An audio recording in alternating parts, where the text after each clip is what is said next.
5 కోట్ల మంది ఆంధ్ర రాష్ట్ర ప్రజలకు బీజేపీ పార్టీకి ప్రత్యేక హోదాను తాకట్టు పెట్టారు. ఈరోజు జగన్మోహన్ రెడ్డి గారు ఢిల్లీలో ధర్నా చేస్తారా? ప్రత్యేక హోదా కోసం ఎందుకు చేయలేదండి ధర్నాలు?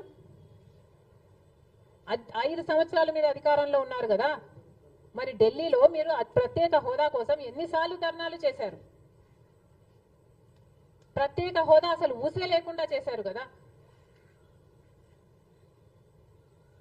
ప్రత్యేక హోదా గురించి మీరు ఏ రోజు పట్టించుకోలేదు, పోలవరం గురించి మీరు ఏ రోజు పట్టించుకోలేదు, రాజధాని గురించి అని చెప్పి 3 రాజధానులను కన్ఫ్యూజ్ చేశారు.